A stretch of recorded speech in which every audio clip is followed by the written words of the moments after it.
good Erev Shabbos. How's everybody doing? Great to be learning with you on a Friday. Let's light up the darkness. Oh, a beautiful woman just walked in the office. It's a birthday girl. Opa. Come in, come in. Move this over here. Hello, everybody. So today is my Hebrew birthday, which is considered an especially propitious time to give blessings. So I wanted to bless this wonderful AT community, that you should all be happy and healthy in body, mind, and spirit until 120. May you fulfill your mission in this world and live up to your potential. May all your worthy desires be fulfilled in the perfect way and at the perfect time. And may you be showered with blessings and everything good. Amen. What a beautiful bracha. That's what I wanted to say. Oh, Just so appreciative of all of you guys. And I'll let you get to your teaching now. Okay. Okay. Well done. Beautiful bracha. It's your Hebrew birthday, and it's a tradition that on our Hebrew birthday we give blessings rather than receive gifts. It's a time of giving. That's a beautiful blessing, dear. Yeah. Thank you. Okay. So you will you'll hand me the comments and questions toward the end of class. Yeah. Okay. Great. There we go. Let's get that set up. Okay, and it's a double daf. Why? We're on schedule. We're not behind. Now we're actually going to get a page ahead, and the reason is because we have a Shabbaton coming up next week. Our shul is kind of doing a little weekend getaway, a Shabbaton a couple hours outside of LA. So I don't know if we'll be able to do the Friday class. Definitely won't be able to do the Saturday class. Might not be able to do the Sunday. So good to get a little bit ahead, and it made sense here because today's 2 pages are probably about the length of a regular page. So it's a perfect time to double up. So let's just welcome a few people quickly and get into it. Shandora in the Bronx, Bella in Florida, Gordo in Scotland, Bill in Mid-Missouri, Guy in Ohio, Leona in Illinois, and people wishing Nina happy birthday. Beautiful, beautiful. And Marjorie, welcome from Virginia. Aoife in Florida. Ella says shalom. Welcome, everybody. Okay, we're going to cover, with God's help, pages 22 and 23 here in Tractate Bava, Kamma, 21st volume of the Talmud. We're continuing our discussion of Mishna number 3 here in chapter 2. And God willing, we'll complete our discussion of Mishnah number 3. And today's daf, or pair of dafs, really interesting stuff, dealing especially with ideas of causation. What is proximate cause? When is the causation too attenuated in order to ascribe damages to the one who started the chain of events? Now, near the top of page 22a, the Mishnah teaches, meaning our Mishnah that we're discussing, Mishnah number 3. So the Mishnah teaches with regard to a dog that took a cake that had been baked directly on hot coals, and the dog then went to a stack of grain to eat that cake, but because it had hot coals attached to it, it ignited the stack of grain. So the owner of the dog, what is he liable for? Says our Mishnah, the owner of the dog must pay the full cost of the damage to the cake that the dog stole, and he must pay half the cost of the damage to the stack of grain, presumably likening this chain of events to goring, where unless the dog had done this repeatedly, it was like the case of the innocuous ox. The dog was not behaving in a typical manner. It hasn't done this before, and so the owner is liable for half the damages with respect to starting the fire. But with respect to the dog taking the food and eating it, well, that's like an ox is eating, and if it did that on somebody else's private property, so you owe the full cost of the damages. Now, with regard to damage caused by a fire that was lit by one person spreading to a location other than where it was lit, the Gemara cites a dispute among the Amoraim, the sages of the Gemara. It was stated, Rabbi Yochanan says, his liability for damage caused by his fire is due to its similarity to his arrows, meaning that damage caused by a fire in a location other than where it was lit is comparable to damage caused by an arrow shot at a distant target. Right? If I'm standing on my property and I shoot an arrow in the air, not knowing where it's going to land, obviously I'm going to be liable. If it hurts somebody, even, a couple blocks over, I might have been standing on my property when I shot the arrow, but the damage it did, it was foreseeable that it would cause damage to others outside of my property. So likewise, if you start a fire and the fire spreads, right? Remember those Smokey the Bear commercials, only you can fight forest fires. If you start a fire and it spreads, it makes sense that we would hold you liable. Now that's according to the view of Rabbi Yochanan, right? And his partner in debate and learning, Reish Lakish, says that his liability for the damage caused by his fire is due to its similarity to his property, meaning he is responsible for this damage just as he is responsible for damage caused elsewhere by any of his possessions. For example, one of his animals, right? So we've already said if my animal walks onto your property and eats your produce that's on your property, of course I'm going to be held liable for that for the full cost of the damages. Now, either way, if I start a fire that spreads, I'm being held liable. So the question is, my Benehu, what is the difference between Rabbi Yochanan's explanation that if I start a fire and it spreads, it's like I shot an arrow into the place where the fire got to, or versus Reish Lakish, who says, well, it's my fire, so any damage that it causes, it's like one of my animals causing damage. Either way, I'm liable. But let's see if the Gemara comes up with a case that would have a different outcome based on which rationale we're using to hold the one who started the fire liable for damages that it caused far away. So the Gemara asks, and what is the reason... And what is the reason that Reish Lakish did not state his opinion in accordance with the opinion of Rabbi Yochanan? Why did he say your fire is like your animal and not like an arrow that you shot? And the Gemara answers, he could have said to you that fire is not comparable to an arrow, as an arrow proceeds as a result of the person's direct force, right? I pulled back the bowstring, I shot the arrow. Anything that happened in the flight of that arrow is directly caused by me. Whereas if I start a fire and then it spreads, well, other things might have intervened. Maybe a wind came and spread that fire. Maybe an animal walked by with a load of hay on its back, which caught fire and then spread the fire to other places, right? So there could have been other intervening elements, other intervening factors that cause part of the damage when it comes to fire, whereas an arrow is directly the result of my force. So maybe that's why Reish Lakish doesn't hold like Rabbi Yochanan. So the Gemara then asks about the other opinion. So then what is the reason that Rabbi Yochanan did not state his opinion in accordance with the opinion of Reish Lakish, right? That a fire, spreads with other forces, unlike an arrow. So why didn't Rabbi Yochanan agree with Reish Lakish? And the Gemara answers, well, Rabbi Yochanan could have said to you that one's fire is not comparable to his possessions, as property is a tangible substance, but this fire is not a tangible substance, right? Fire causes damage, but what do you own when there's a fire going? I mean, you might own the firewood that you started the fire on, but the flame itself is this ethereal thing.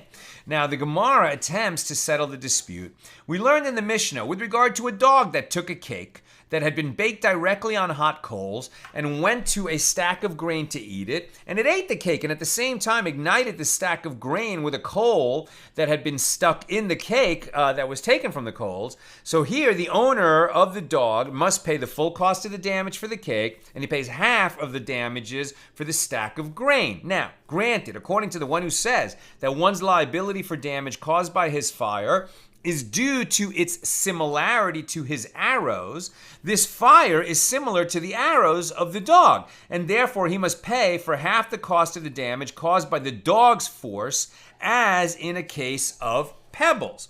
Right, when your animal walks around and kicks up pebbles and the pebbles cause damage, that's less direct than trampling, right? Because he was just doing a normal act of walking and it kicked pebbles. And we have already seen the ruling that when your animal walks through the public domain and kicks pebbles that do harm, you're liable for half the cost. So here we're saying maybe the dog eating food and incidentally setting a fire because his food had some hot coals attached to it is like kicking pebbles.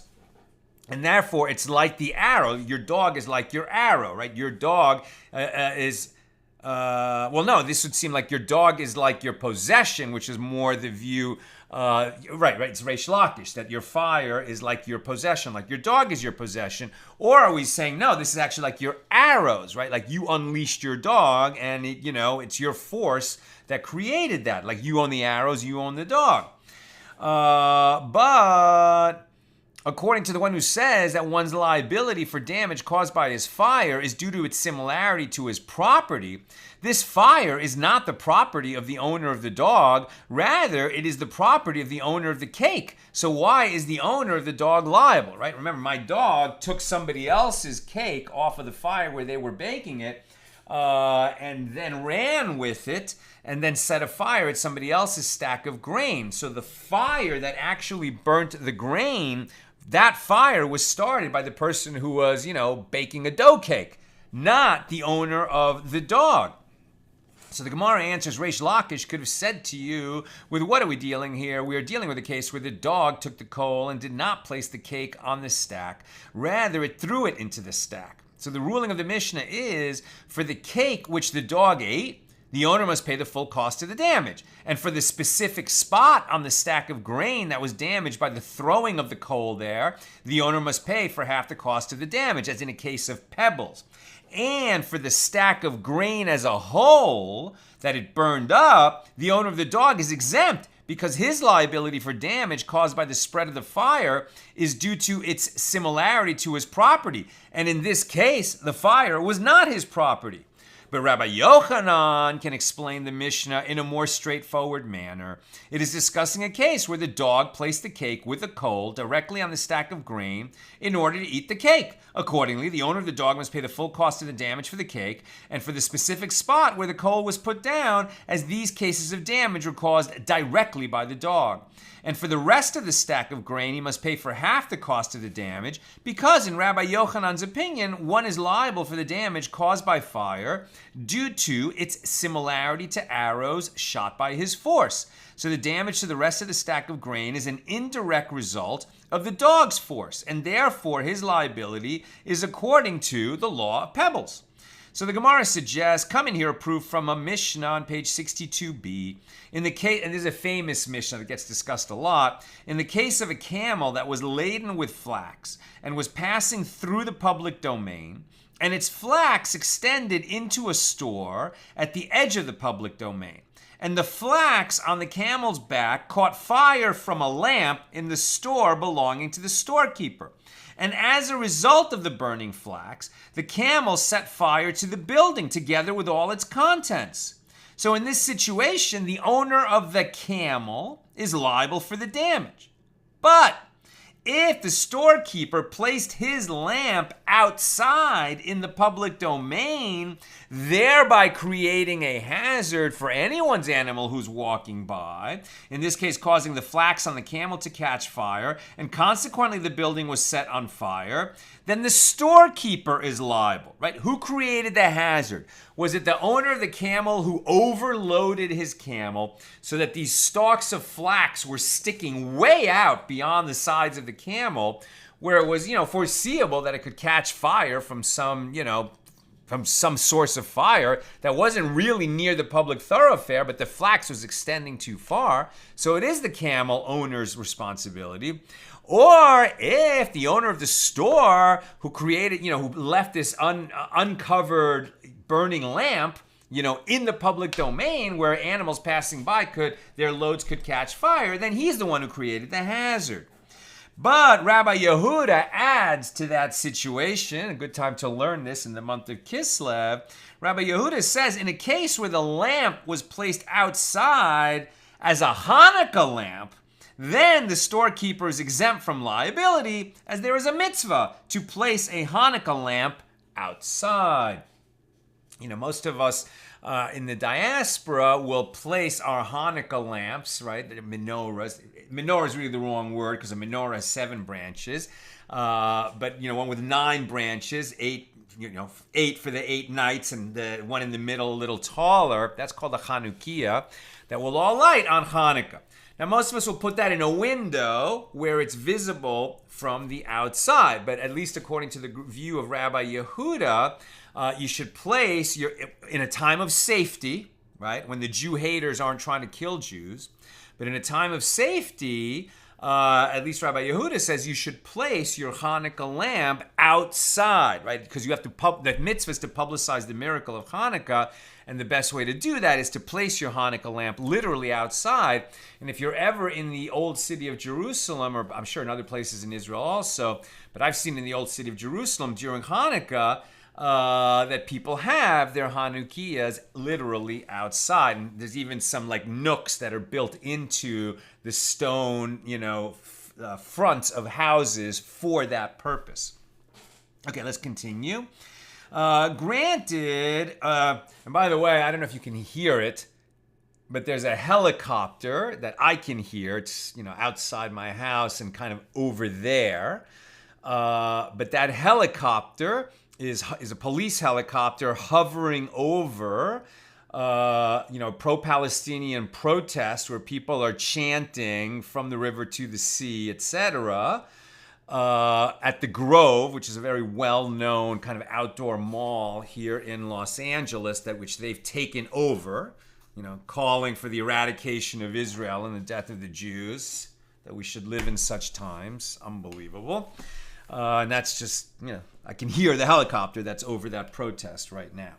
At any rate, granted, according to the one who says that one's liability for the damage caused by his fire is due to its similarity to his arrows, the fire in the store is similar to the arrows of the camel.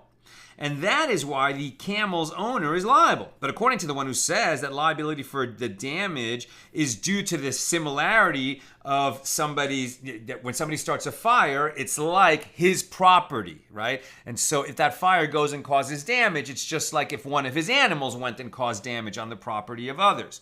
Right? But according to the one who says that liability for the damage caused by his fire is due to the fire's similarity to his property, well, this fire is not the property of the owner of the camel, right? The fire was started by the owner of the store who put his lamp outside. And the fire is not the property. The fire is not the property of the owner of the camel. So the Gemara answers, Reish Lakish could have said to you, with what are we dealing here? We're dealing with a case where the camel moved the burning flax around and ignited the entire building, lighting one spot after another. The fire did not need to spread since the camel directly set the building on fire in each of those spots. And therefore, this case is comparable to that of a dog who moved the coal around from place to place. So the Gemara asks, if that is so, say the latter clause of the Mishna, if the storekeeper placed the lamp outside, the storekeeper is liable. And if the case is one where the camel ignited the entire building spot by spot, why is the storekeeper liable? His fire did not spread through the building. It was the camel that moved it around from one place to another. And the Gemara answers, the case is one where the camel did not move around, but rather stood still. And since there was an extremely large load of flax on its back, once it caught fire, it ignited the entire building simultaneously.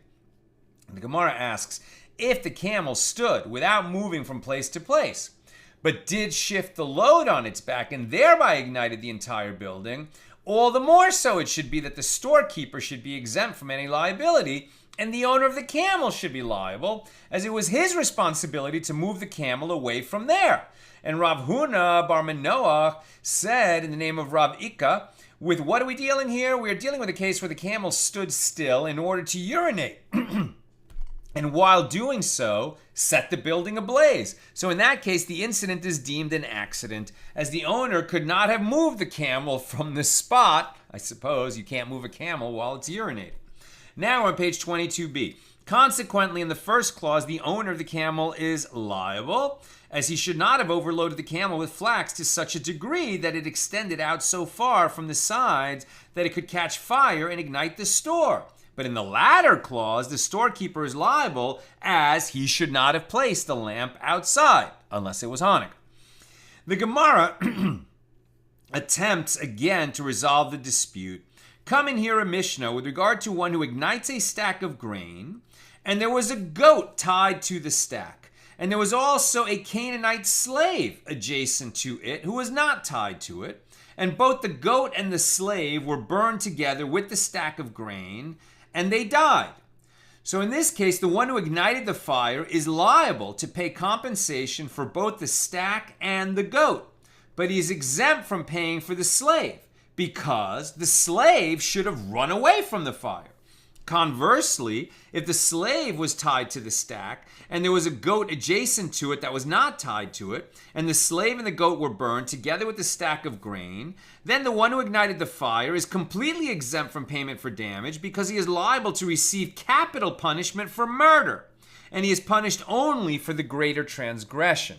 Right? If your single act results in a murder and damages of where you would normally have to pay monetary damages, so according to Torah law, you are only held liable for one transgression at a time, and it's the greater one. So if you're guilty of murder and you're subject to the death penalty, you're not also going to have to pay for damages that you incurred because the same action created both a murder and damages, right? So then you're only liable for the capital punishment and not for the damages. The Gemara clarifies this. Now, granted, according to the one who says that one's liability for the damage caused by his fire is due to the fire's similarity to his arrows, due to that reasoning, he is exempt for the damage to the stack of grain in the second case, because it is as if he killed the slave with his arrows and consequently became subject to receive court-imposed capital punishment. And one who is subject to the death penalty is not liable to pay monetary compensation for the same act, as he receives the greater punishment of the two. But according to the one who says that liability for damage caused by his fire is due to its similarity to his property, why is he exempt? If his ox, which is his possession, were to kill a slave, would he also not be liable to pay for the damage? And the Gemara answers, Reish Lakish could have said to you, with what are we dealing here? We are dealing with a case where he lit the body of the slave on fire, consequently becoming subject to the death penalty for murder, as anyone who kills a slave. And therefore he receives the greater punishment, the death penalty, but he does not have to pay for the damage. And the Gemara asks, well, if that is so, what is the purpose of stating this? What novel idea is it supposed to teach? One who lit a slave on fire is most certainly a murderer, and a murderer is exempt from paying for damage caused while committing the murder. And the Gemara answers, no, it is necessary to state this law for the case where the goat belonged to one person and the slave belonged to a different person. In that case, one might have thought that since payment is due to someone other than the owner of the murdered slave, he would be required to pay the owner of the goat despite being subject to the death penalty for killing the slave. Therefore, the Mishnah teaches that since he committed one act for which he is liable to receive the death penalty, he's exempt from paying compensation to anyone as a result of that act. Now, the Gemara attempts another resolution. Coming here a Mishnah on page 59b, one who sends a fire, i.e. places a burning object in the hand of a deaf, mute, an imbecile, or a minor, is exempt for any damage later caused by the fire according to human laws, but liable according to the laws of heaven. Meaning that he would not be held liable in an earthly court, but nevertheless he remains responsible to pay for what he has done according to the heavenly court. Now, the Gemara clarifies, granted, according to the one who says that one's liability for the damage caused by his fire is due to its similarity to his arrows. And this case is similar to the damage caused by the arrows of a deaf mute or an imbecile or a minor. And this is why the one who gave them the fire is exempt from liability. But according to the one who says that one's liability for the damage caused by his fire is due to its similarity to his own property, if he were to convey his ox to a deaf mute, an imbecile, or a minor, would he also not be liable? That is impossible, as there is an explicit statement in a Baraisa on page 10a saying that he would be liable. Right? If you put your dangerous animal in the hands of an imbecile, a minor, or a deaf mute who are legally considered incompetent, and then your ox does damage, well, you're still liable for the damage that ox causes. Now the Gemara answers, but it was stated already about this that Reish Lakish says in the name of Chizkiah, they taught that one is exempt from the damage caused by a fire. I have a sneeze coming, but slow developing. They taught that one is exempt from the damage caused by a fire that he had entrusted in the care of a deaf mute or an imbecile or a minor, only in a case where he conveyed a coal to him, and the deaf mute fanned the coal into a flame, which then caused the damage, because there was a real intervening human factor. But if he conveyed an open flame to this halakhically incompetent person, the imbecile or the minor, for example, and it caused damage, then the one who gave him the flame is liable. And what is the reason for this? This is because the damage is self-evident, i.e., it is clear that damage will ensue. And it is as if he placed a goring ox in the care of this halakhically incompetent person. Therefore, if one's liability for damage classified as fire is due to its similarity to damage caused by one's property, he would be liable in this case. And Rabbi Yochanan, who holds that one's liability for damage caused by fire is due to its similarity to his arrows, says that he is exempt even if he conveyed an open flame to him, because he holds that it is the deaf mute's handling of the flame that causes the blaze, and it is therefore not similar to a case of arrows shot.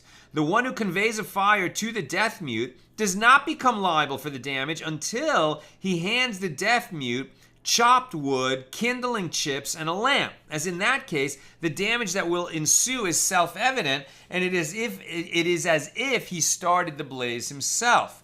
Now, Rava said, a verse and a Baraisa both support Rabbi Yochanan's opinion. The verse supporting his opinion is as it is written, if fire breaks out, Exodus 22:5, indicating that the fire breaks out on its own. Yet the verse continues, the one who ignited the fire shall pay, indicating that the fire was ignited by a person. So conclude from the verse that one's liability for the damage caused by his fire is due to its similarity to damage caused by his arrows, right? If I fire an arrow over the neighbor's house, I have no idea where it's going to land, and it ends up killing somebody, of course I'm liable for that because I shot the arrow. If I start a fire that ends up spreading and hurts people, I started the fire. So according to Rabbi Yochanan, starting that fire is like shooting the arrow. Reish Lakish disagrees, right, because there's other intervening factors that can cause the fire to spread. It's not as direct as firing off the arrow.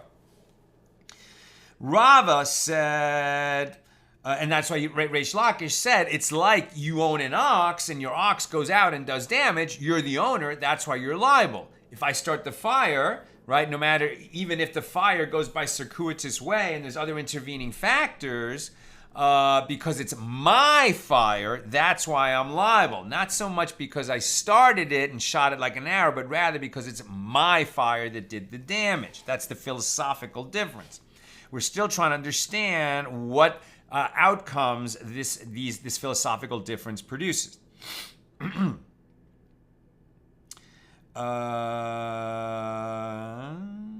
Is obligated to pay for the damage. So the Baraisa supporting his opinion is as it is taught. Well, let me just read this again. Rava said, a verse and a Baraisa both support Rabbi Yochanan's opinion.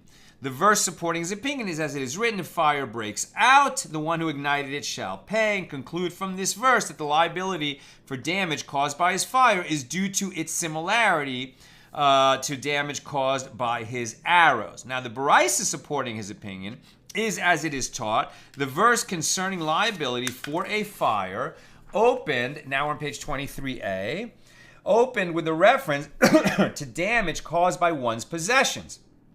As it is written, if fire breaks out, indicating that his responsibility for the fire is the same as his responsibility for any of his possessions that causes damage. And it concludes with a reference to damage caused by one's body, as the verse refers to the person by calling him the one who ignited the fire, telling you that his liability for the damage caused by his fire is due to the similarity of the fire to the person's arrows, right? So that's both a verse and a veraisa support Rabbi Yochanan's comparison of fire to a person's arrows. Now, Rava said that Abaye raised a difficulty. According to the one who says that one's liability for the damage caused by his fire is due to its similarity to his arrows, how can you find that the merciful one exempted one from liability for concealed items damaged by a fire? If one caused damage by shooting an arrow, he would be equally liable for damaging both exposed and concealed items. Consequently, if one's liability for the damage caused by his fire is due to its similarity to his arrows, he should similarly be liable for concealed items damaged by a fire. And yet we see elsewhere that there's a law that your liability for stuff that was out in the open and that burned down because of the fire you started, you're going to have a different liability in the case of stuff that was concealed, that you didn't know it was there at the time you started the fire. And then it turned out that it was there, but it was unknown to you. Maybe you're less liable or not liable for those concealed items. And it was satisfactory for him, meaning Abaye. Abaye resolved the difficulty. He explained that the exemption from liability for concealed items damaged by a fire applies in a case where a fire broke out in that same courtyard, and afterward the fence separating this courtyard from the neighbor's courtyard collapsed, but not due to the fire. And therefore the fire spread and ignited items and caused damage in another courtyard. In such a circumstance, he would be exempt because there, in this case, it is as if his arrows were depleted, i.e., he bears responsibility for the fire he had started, which initially was confined to his courtyard alone. The fire that spread to the neighboring courtyard is not similar to his arrows, and therefore he is exempt, right? There was another intervening factor. It's not that the fire caused the fence to collapse, something else brought down the fence. And when the fence was brought down, now the fire had the possibility to spread to the neighbor's yard, which it would not have done had the fence not been collapsed by some other factor than the fire itself. Now, the Gemara challenges this explanation.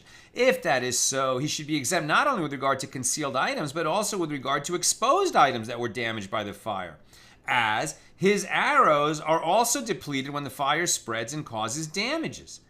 If his exemption is due to the fact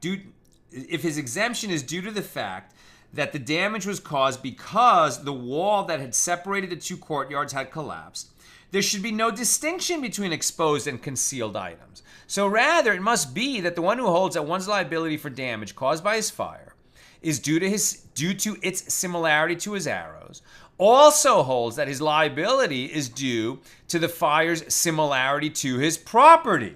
We're saying, wait a minute, these things go together? There's no distinction between them? Consequently, it remains possible for a circumstance to exist in which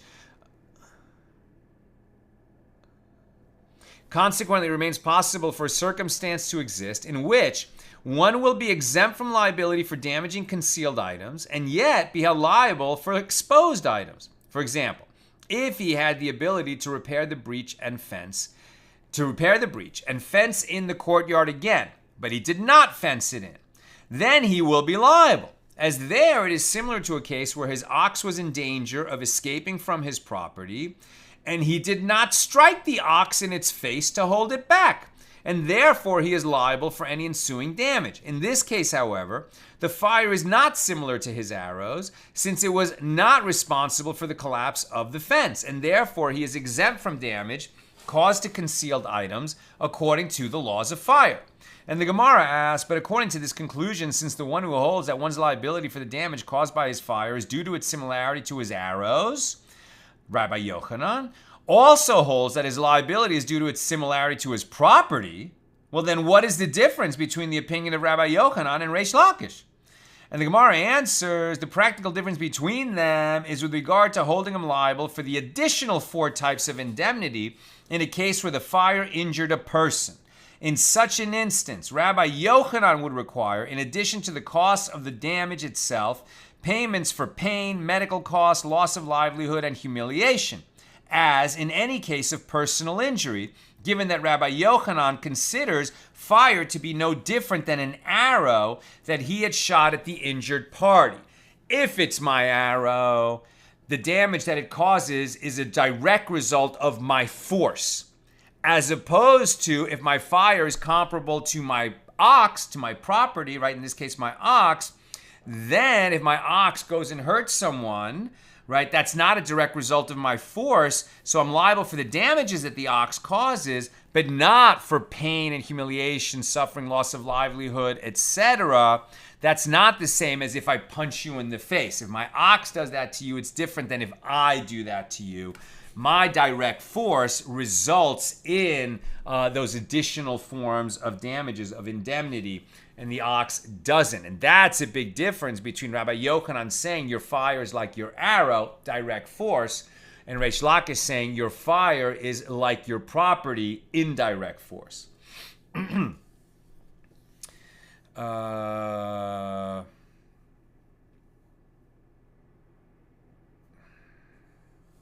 was I?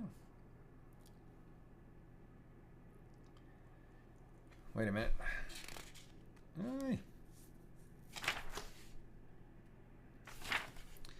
Where was it? The injured party. Very good. Now, the Mishnah teaches that he must pay the full cost of the damage for the cake that the dog ate, but must pay for only half the cost of the damage to the burned stack of grain. That's the Mishnah we're still discussing, Mishnah number 3 here in chapter 2. But why not?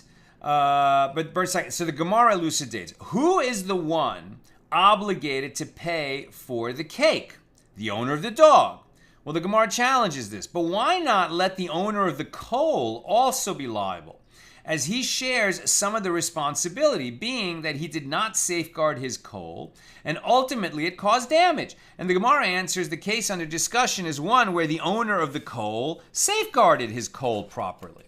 So the Gemara asks, if the case is one where he safeguarded his coal properly, what does the dog want? I.e., what's it doing there? If the dog was able to get in there, it cannot be that the owner of the coal safeguarded it properly. And the Gemara answers the case is one where the dog burrowed under the fence, entered the property, and took the cake and the coal. So Rav Mari, the son of Rav Kahana, said, that is to say, that ordinary doors are deemed vulnerable to being burrowed under by a dog. Because if it would be atypical for a dog to burrow under the door, the owner of the dog would be exempt from payment. Therefore, it must be that it is typical behavior for a dog to burrow under a door, and therefore it was incumbent upon the owner of the door to prevent it from causing damage. And the Gemara asks, where did the dog eat the cake? If we say that it ate it after placing it on a stack of grain belonging to another person, i.e. someone other than the owner of the cake, then he should not be liable for the damage to the cake under the laws of eating, as in order to hold someone liable, we require fulfillment of the scenario described in the verse, quote, and it consumed in the field of another, which is Exodus 22:4, meaning that an act of damage classified as eating must be caused on the property of the injured party by your animal. And that is not the case in this instance. And the Gemara answers, no, it is necessary only in the case where the dog ate the cake after placing it on a stack of grain owned by the owner of the cake. And that is why the dog's owner is liable, as it ate while on the property of the injured party, the one who owned the cake and the stack of grain. Now, the Gemara suggests from here it is possible to resolve a dilemma and prove that the mouth of a cow, and now we're on page 23b, that the mouth of a cow is like the courtyard of the injured party, i.e., it is not a separate domain from the place in which the animal is eating, as if the mouth of the animal were to be considered like the courtyard of the one responsible for the damage, let the owner of the dog say to the injured party, "What is your bread doing in my dog's mouth?" And the dog's mouth is my domain. And I'm not liable for damage classified as eating done to your property in my domain. Now that's a pretty chutzpahdik argument to say, right? Remember, if your animal comes onto my property and is harmed by an animal that's on my property, well then I'm exempt from damages because your animal never should have been on my property. Are we going to say, and now we've already said that my property can also include, for example, my backpack. So I'm standing in the public domain, right? But if you get into my backpack and take food from there or get hurt while you're rummaging around in my backpack, well, then I'm exempt from liability or I'm owed damages, right? Because my backpack is considered my property. So are you now going to say that this dog that I own and its mouth, the mouth of the dog, well, that's my property also. And if your bread ends up in the mouth of my dog, why should I have to pay, right? The harm happened on my property. But that's ridiculous because obviously the dog went out and ate somebody else's stuff. We can't make this argument. They're being a little bit facetious. So the Gemara notes, the need for this type of inference arises from the fact that a dilemma was raised before the sages. Is the mouth of a cow like the courtyard of the injured party, or is it like the courtyard of the one responsible for the damage, i.e. the owner of the cow? And the Gemara asks, but if you say that the mouth of the cow is like the courtyard of the one responsible for the damage, how can you find a case of damage classified as eating for which the merciful one holds the owner of the animal liable? The law is that one must pay for damage classified as eating only if it occurred on the property of the injured party, right? The owner of the produce, that it happened on his property. So if the mouth of an animal is deemed the domain of the animal's owner, damage caused by an animal eating would always take place in the domain of the animal's owner, and he would therefore be exempt from liability in every case. So obviously we can't say that we consider the mouth of the cow to be the domain of the owner of the cow, right? And anything that happens there. So Rav Mari, the son of Rav Kahana, said, it is possible to describe a case of eating that would render the animal's owner liable according to the one who holds that the mouth of a cow is like the domain of its owner. For example, if the cow rubbed up against a wall for its pleasure and broke the wall, or if the cow soiled produce for its own pleasure. Any action in which an animal engages for its own pleasure is classified as eating, as opposed to goring and kicking, which is not to satisfy itself. It's just an atypical behavior where it's acting out of impulse or anger, but not to satisfy its need to eat. And if the animal causes damage thereby within the domain belonging to the injured party, the owner will be held liable since nothing has entered the mouth of the animal, right? The animal rubbing its back to scratch an itch against a wall is considered like eating because the animal is satisfying its own impulse, satisfying its pleasure, right? Getting pleasure out of either eating or scratching its back. And that's why if it happens on the property of the injured party, the owner of the animal pays full cost of damages. If it happens in the public domain, owner is exempt. Now, the Gemara suggests, come in here, a resolution from a Baraisa. If he incited a dog against another person, okay, somebody owns a pit bull, very dangerous animal, and says, what was the... Right, Stand By Me, sick balls, right? Wasn't that the phrase in that movie? So somebody has a deadly dog and commands the dog to go attack a person. Well, obviously, right, that was an act committed by the owner of the dog. If it was, in self-defense, because the one that the dog attacked was coming with a gun to kill the owner, this whole thing makes sense. But if the owner of the dog is some kind of vicious, awful person, trains his dog to hurt people and then unleashes the dog and actually goes and hurts people, of course we want that person held liable.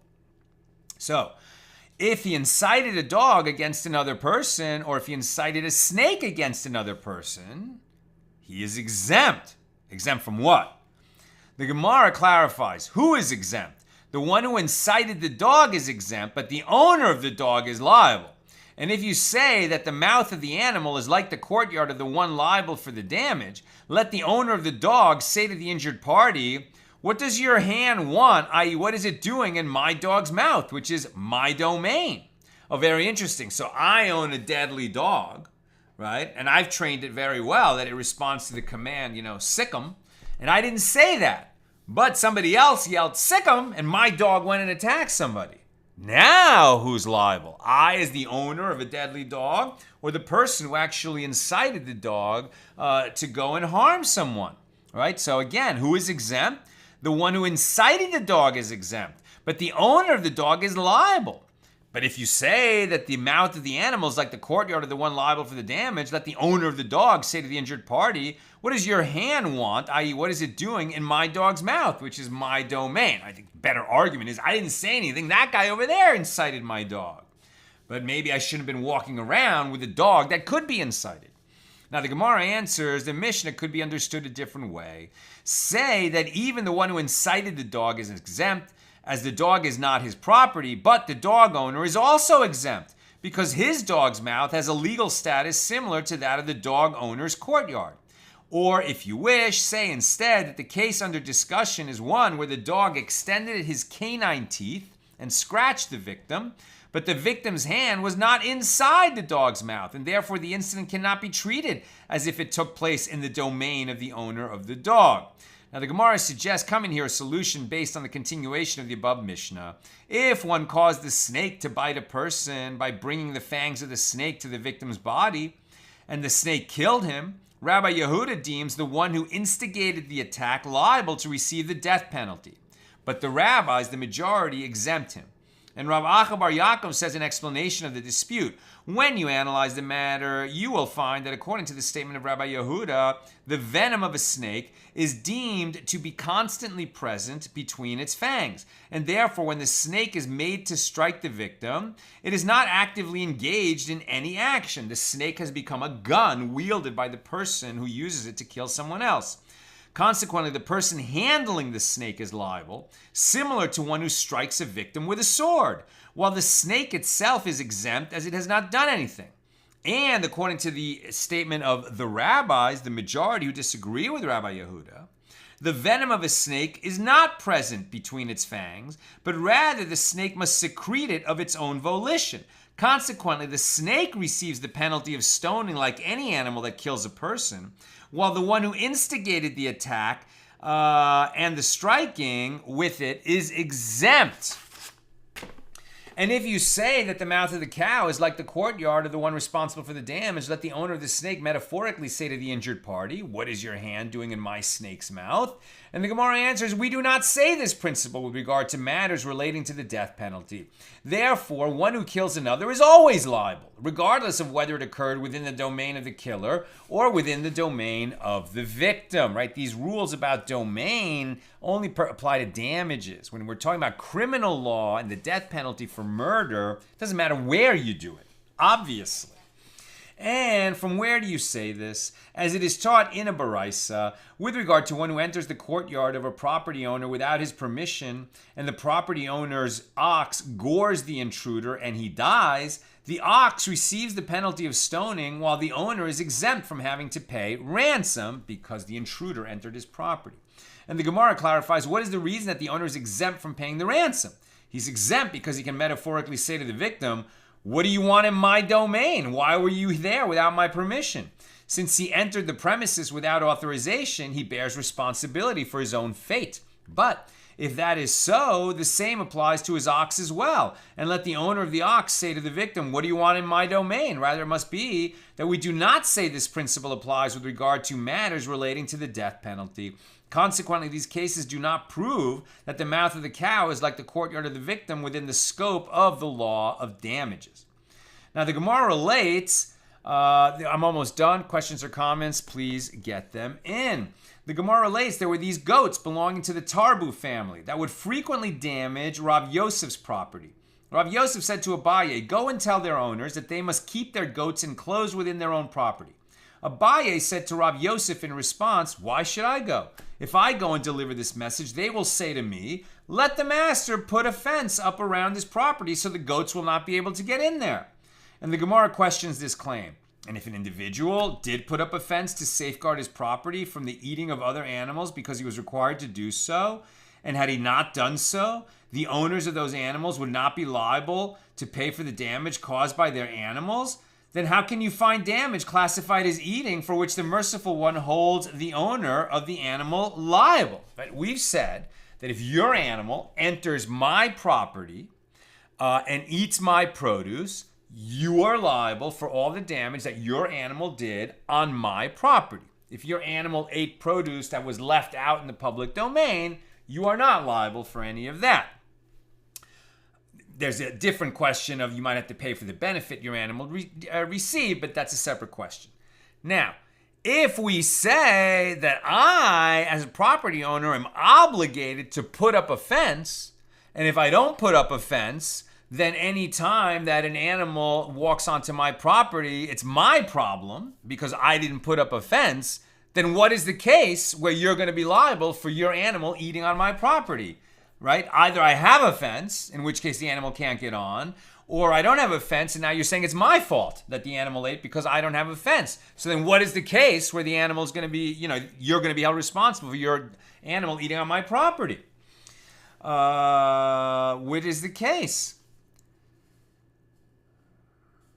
As if it is the responsibility of the injured party to fence in his property, animals will not be able to get inside. And the Gemara answers, a case in which the Torah holds the owner of the animal liable can be explained as one where the animal burrowed under the fence. Alternatively, it could be explained as a case where the separating fence collapsed in the middle of the night, and the owner of the fence did not have the opportunity to repair it before the animals caused damage. And the Gemara comments, Rav Yosef, and some say it was Rabbah, would announce those that is sent to Eretz Yisrael from Babylonia, bringing with them the rulings of the Babylonian sages, as well as those that is sent to Babylonia from Eretz Yisrael, bringing the rulings of the sages of Eretz Yisrael with them, all agree to the following law. With regard to these goats that loiter in the market until they are slaughtered, and in the meantime cause damage to others, we warn their owner 2 or 3 times. If the owner of the goats heeds the warning and safeguards his animals from damaging others, then he heeds it and no further action is necessary. But if not, we say to him, go sit next to the butcher's shop and take your money. Meaning, we instruct him to slaughter his goats immediately. Since he in any event intends to slaughter them, the court can force him to do so immediately. Otherwise, he cannot be forced to slaughter them as a preventative measure. And that's where we're going to stop. We'll continue tomorrow night, Saturday night, with Mishnah number 4. We just completed our discussion of Mishnah number 3. We'll start with Mishnah number 4 at the bottom of page 23b tomorrow night. Take a couple of questions on Bava, Kamma 22 and 23. As I mentioned earlier, we did 2 pages today to get ahead because next weekend we're going to have to take some days off. I'm not sure how many because Nina and I are going away on a Shabbaton created by our show. Okay, Marjorie says, by the way, regarding yesterday, in my experience, goats jump up on roofs as well as down and off. They go up and they go down. Sorry, these pages bring so many memories and current experiences to mind. Cattle, goats, chickens, dogs, and the mischief they can and have caused. Usually through no fault of my own. Right? Very different story, us sitting in the middle of LA talking about chickens and goats and dogs getting into stuff, and somebody who's actually living on a farm where these animals live, and it's the real thing, right? It's a much different mental picture that you've got as we read about these laws. Thank you so much for sharing. Joseph, obviously the Talmud was discussed and written before modern technology, but I'm curious what laws had been derived for our time concerning malfunctioning machines and damages. I mean, we're definitely going to get into some of those kinds of discussions later, even though the Talmud was written a long time ago. But, as I mentioned a few days ago, right, I was a judge on a debate competition in my kids' school some years ago where they were talking about autonomous cars, right, and how they're programmed.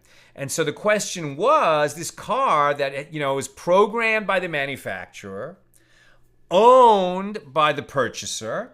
Perhaps, in the future, purchasers will have the right to say, in a situation where my car's computer is going to choose to either, hit a person and kill him or swerve into a telephone pole and kill me, the driver, right? And I had to tell the computer in advance which choice to make, and then somebody is killed by that car. So is that car likened to fire or ox, right? That was actually the debate that the kids were having in that competition. I don't remember, who won the debate that day or all the different precedents that they brought, but that's how we derive these kinds of questions in modern times that didn't come up in ancient times, nevertheless using ancient principles. That's what I've got for us today. With God's help, we'll get it again tomorrow night, Saturday night, for page 24 here in Tractate Bava Kamma. Good Shabbos.